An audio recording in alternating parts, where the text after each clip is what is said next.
Endless Space 2's journey is just beginning. The life cycle of a 4X strategy game starts, if you're lucky, with a promising set of foundations.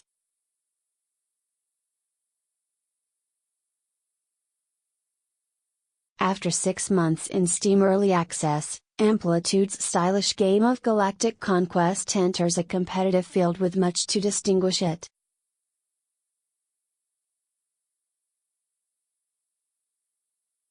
It isn't the broadest or the deepest space strategy game available right now, but it is perhaps the most pleasant to spend time with, an atmospheric afternoon killer that blends strategic decision-making with beautiful presentation.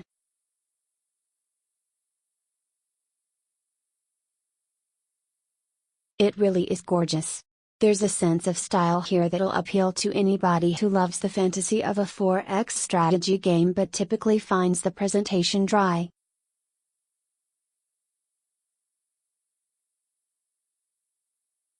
Amplitude knows when a bit of flair is necessary to push through the sense that you're really setting down on alien worlds or trading fire with an enemy fleet, even what you're really doing is engaging with a series of complicated nested menus.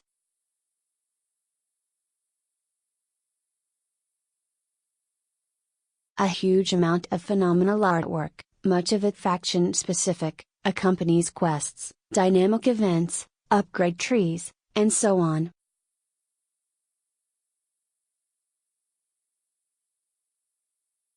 Atmospheric short cutscenes accompany colonization and each battle can be viewed with a well-implemented 3D spectator system.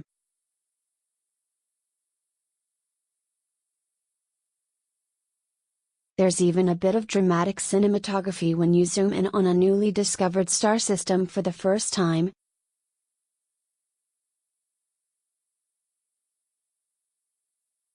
All of this is, thankfully, completely skippable if you want to get back to the meat of the game, but all of it is very welcome too.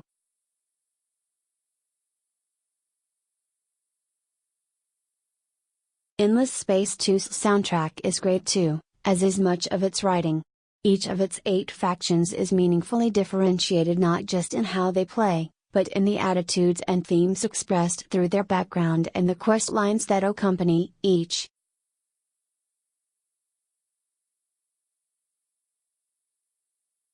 There is a militaristic human faction, but it's hard to get excited about them when your alternatives include pacifistic space treants, time-bending robot refugees from a different universe, or a race made up of clones of a single extremely vain man.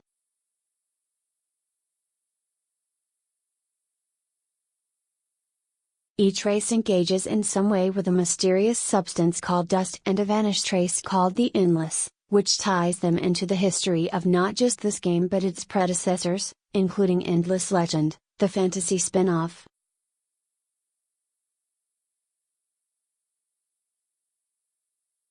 The races are sufficiently different that there isn't really a default way to play. At its core, this is a game about managing resources, research and fleets to expand your fledgling empire beyond its initial star system to places beyond.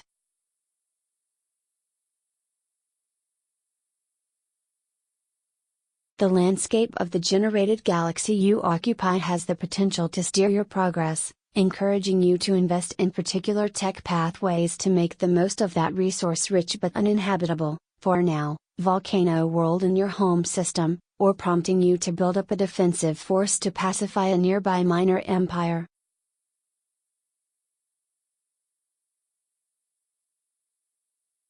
You can begin an Endless Space 2 game with a plan. Victory conditions fit the traditional pattern of conquest, economy, research and industry, but that plan tends to be shaped by the type of galaxy you find yourself in, and that's before we get to the differences between the factions themselves.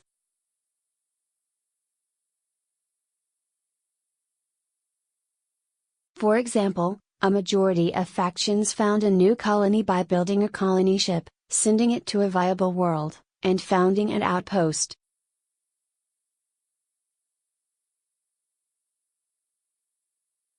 This outpost then receives civilian transports from nearby worlds, and if enough of these make it to the world, then the world becomes a colony.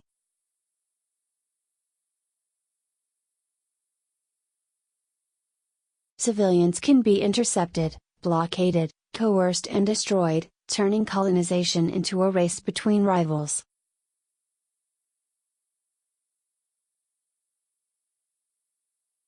Yet other factions do it completely differently. The robotic Riftborn found an outpost in much the same way, but their people are built rather than born, so they're less dependent on civilian transports.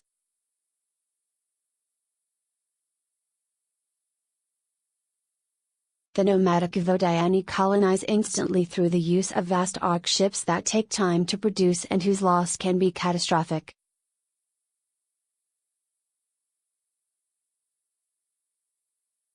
The unfallen, pacifistic tree people taking to the stars for the first time, extend cosmic routes down the star lanes between worlds that allow them to colonize new worlds for free as long as their branching growth isn't hindered by an enemy.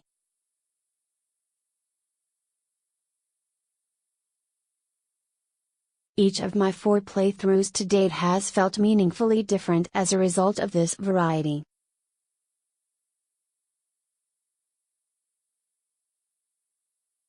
At its core, Endless Space 2 is a pretty traditional 4X game, perhaps too much so, in that if you're familiar with the genre there's little to surprise you about the game's basic structure.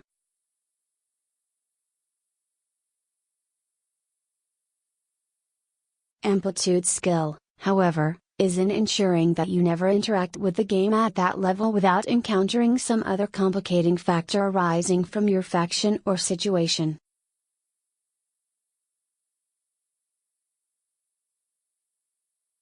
These are qualities that emerge with time, however. I found Endless Space 2 a little harder to get into than its rivals as a consequence of a UI that might be too efficient for its own good.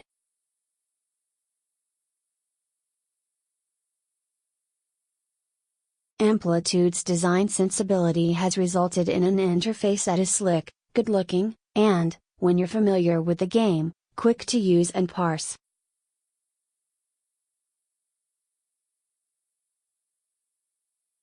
However, it achieves this through the extensive use of shorthand and symbols, and while there are info dump tutorial pop-ups to help you out, my first 100 turns or so were spent making mistakes simply because I couldn't tell what the UI was trying to tell me.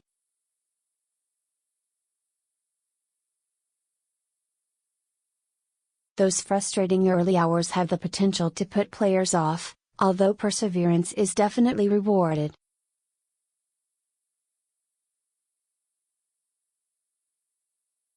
Not all of Endless Space 2's systems are created equal, however. While the factions themselves are well realized, I found heroes, evolving special characters that can be assigned to planets or fleets, less impactful.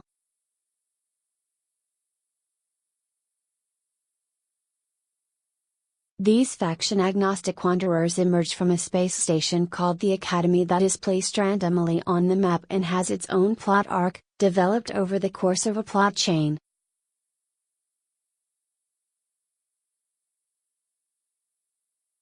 However, heroes themselves lack personality, they share a pool of generic ships, and while they can provide some handy combat buffs, I found them primarily useful as install-and-forget colony boosters.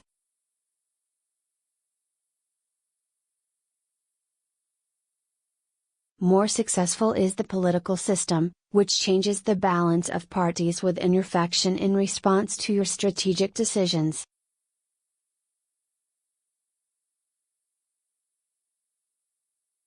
Parties, in turn, give you access to laws, extra buffs that can help a great deal as long as your aims align with those of the powers that be.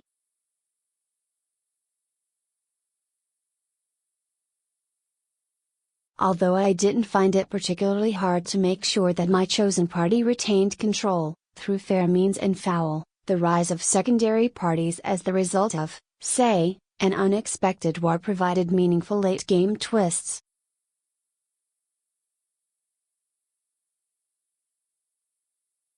Diplomacy with the AI is less successful. You have to really commit to a diplomatic approach if you want access to meaty negotiation options like alliances, and AI factions themselves very rarely approach you with anything other than a get out of my territory bark or the suggestion that they might be up for a trade deal.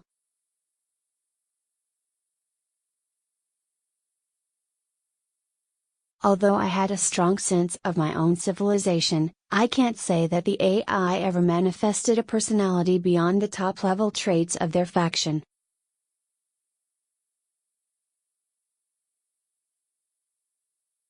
Endless Space 2's shipbuilding and combat systems are strengths, however. After 2 campaigns spent pursuing a peaceful victory, I opted for aggression on my third.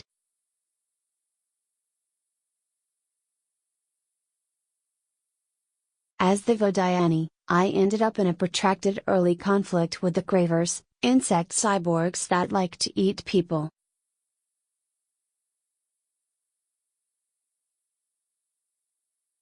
Our first dramatic pitched battle took place above the Academy, which the Cravers controlled, and which is depicted in dramatic fashion in the combat viewer.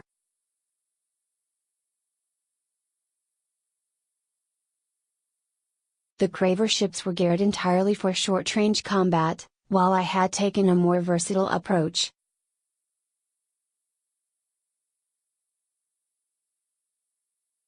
Specialization paid off for the enemy in our first engagement, and I was forced to withdraw.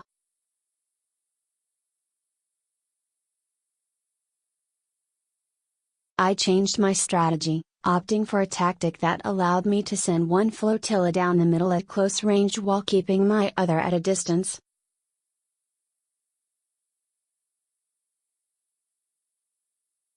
Then I redesigned my attack ships with long-range lasers and my defensive ships with heavy armor plating to protect them from Craver guns.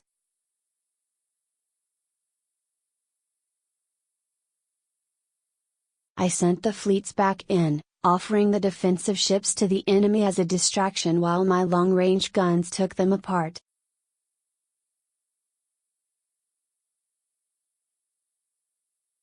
Despite our fleet sizes being roughly equivalent to those of our first battle, new tactics turned this second encounter into a decisive victory for me.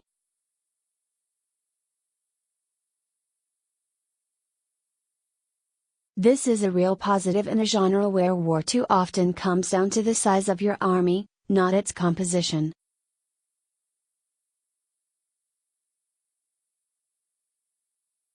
The fact that it looks so dramatic, angular attack ships trading fire against huge planetary backdrops, is a bonus.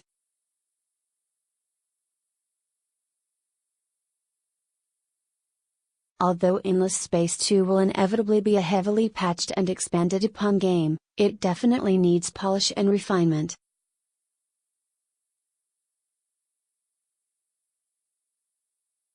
A launch day update solved lots of the most serious issues hanging over from the game's time in early access, but there's still a laundry list of known bugs for Amplitude to work through.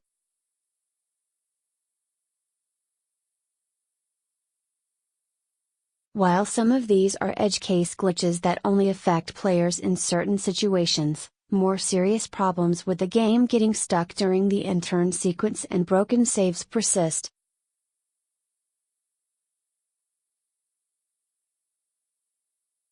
That Amplitude is aware of the problems is reassuring, but doesn't necessarily offer much comfort to the player who can't make progress because of a bug.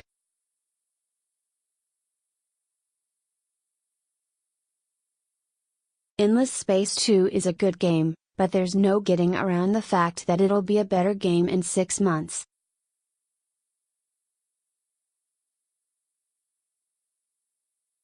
That is ever the case for 4X strategy games, of course, but you'd be forgiven for waiting until that list of known issues is a little shorter.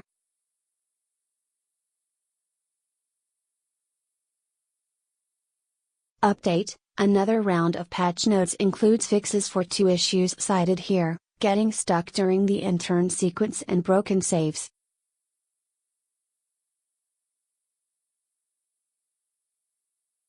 We have not verified these fixes, but they were present in our build of the game.